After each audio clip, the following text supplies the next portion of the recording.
Cześć, słuchajcie, dzisiaj opowiem Wam, jak przypadkowo zostałem nauczycielem języka polskiego. Fascynująca historia. Jak wiecie, 1,5 roku temu przyjechałem do Chin i od tego czasu nieprzerwanie tutaj mieszkam w Chinach. I jest całkiem fajnie, jest nawet rewelacyjnie. Bardzo fajnie się mieszka w Chinach. Znalazłem wiele ciekawych rzeczy. Znalazłem sobie nowe hobby, znalazłem nowych znajomych. Tylko że dla Polaków nie ma tutaj zbyt wiele pracy. Nie za bardzo mam co robić. W związku z tym mam dużo wolnego czasu. Co jest świetne. Słuchajcie, żyć nie umierać. Każdemu życzę takiej sytuacji. Niestety pieniądze się zaczęły kończyć. A więc musiałem poszukać jakiejś opcji, co ja mogę robić. Ale wiecie co? Oglądam YouTube'a, jak wszyscy, i w ostatnich miesiącach nie bardzo rozumiem dlaczego, ale coraz więcej jest filmików o tym, jak to Polska się rozwija, jak to Polska jest wspaniała. Zachód upada, a Polska pnie się do góry i w ogóle ma świetlaną przyszłość przed sobą. I tak sobie pomyślałem, że skoro Polska taka popularna się robi, może ktoś by się chciał zacząć uczyć języka polskiego. Bo coraz więcej też youtuberów z innych krajów przyjeżdża do Polski. Niektórzy nawet mieszkają przez jakiś czas. No to dobra, znalazłem taką platformę, na której można uczyć innych ludzi języka. I okazało się, że wcale nie trzeba być formalnie nauczycielem, ani nic takiego. A więc się zarejestrowałem. I jak się nie zaczną ludzie rejestrować na rozmowy ze mną. Normalnie szaleństwo. Ale w gruncie rzeczy ma to sens. Ja nawet o tym nie myślałem za bardzo wcześniej. Nie wiem czemu. Może dlatego, że teraz tam nie mieszkam w Polsce. Ale tak, jedna sprawa. Oczywiście mnóstwo ludzi z Ukrainy przyjechało po wojnie, tak? Druga sprawa, z Białorusi też jest sporo ludzi, którzy przyjeżdżają i chcą mieszkać w Polsce. No a trzecia sprawa to ci wszyscy ludzie z innych krajów, których faktycznie trochę jest. No i zacząłem udzielać takich lekcji przez internet. I powiem Wam, że jest fajnie. Ludziom się podoba takie mówienie, potrzebują mówić. Mnie się też podoba, bo siadam przed komputerem i po prostu mówię w moim języku ojczystym. Kto by pomyślał, że się to kiedyś na coś przyda. Ale wiecie co? Najdziwniejsza sprawa, jaką zauważyłem z tych wszystkich rozmów, dosłownie każdy jeden student, uczeń, z którym rozmawiam, powtarza mi jedną rzecz. Wszyscy mieszkają w Polsce, ale nie mają z kim rozmawiać po polsku. Jak ja to słyszę, to po prostu jestem w szoku. I zawsze im opowiadam, jak to nie masz z kim rozmawiać. Wyjdź na ulicę i po prostu mów do ludzi. Pytaj, jak mam pójść do Biedronki?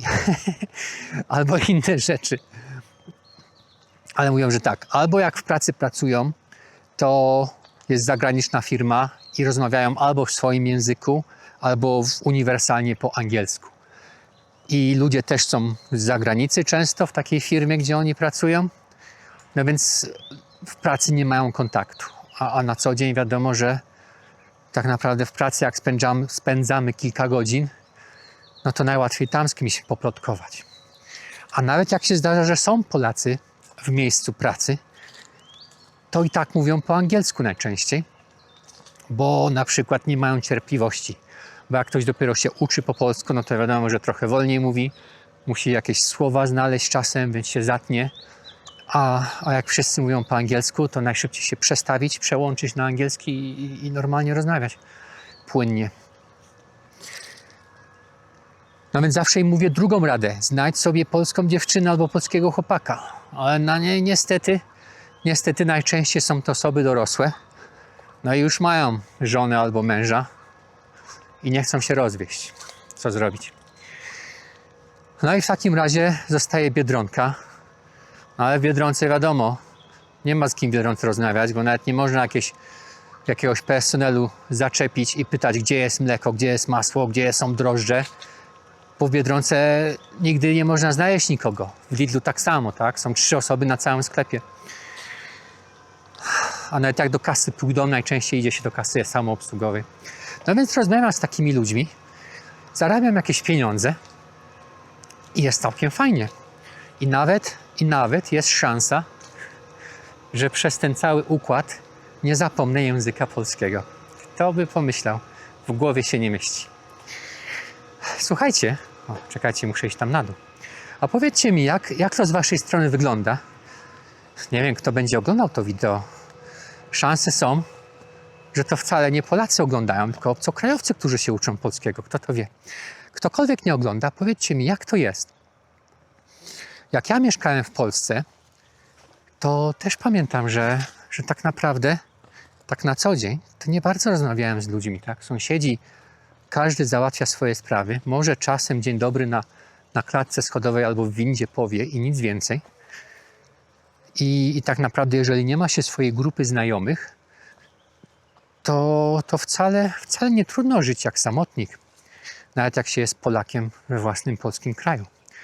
Powiedzcie mi, jak to jest. Czy jeżeli wy, moi widzowie, jeżeli się zdarzy, że wy jesteście Polakami, czy wy gadacie z czasem z ludźmi z innych krajów, z Ukraińcami, Białorusinami, ale z innymi. Mam ucznia, który jest ze Stanów Zjednoczonych, inny jest z Francji.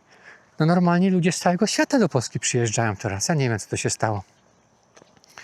Polska taka była spokojna, cicha, jednoetniczna, jednonarodowa, a teraz jeszcze kilka lat i się okaże, że Polska to będzie normalny, otwarty kraj. Może i ja wrócę do Polski kiedyś. Dajcie mi znać, co na ten temat myślicie. I dajcie mi znać, czy uczycie innych języka polskiego. W sumie to dobrze. Szalony język. Ja osobiście uważam, że powinniśmy się wszyscy przestawić na angielski. Powinniśmy przyjąć angielski jako język urzędowy w Polsce. Angielski jest fenomenalny, prosty, ale również bardzo interesujący, uniwersalny. Słuchajcie, a gospodarka jakby się rozwinęła, gdyby wszyscy w Polsce po angielsku mówili. Każda firma by chciała do Polski się przeprowadzić. Pomyślcie tylko o tym. Dobra, dzisiaj idę do lasu, tutaj w Chinach, szukać węża, więc muszę kończyć te wywody. I zobaczymy, jak znajdę węża, to zrobię wideo i wam pokażę. Ostatnio dużo węży tutaj, więc trzymajcie kciuki. Trzymajcie się, cześć.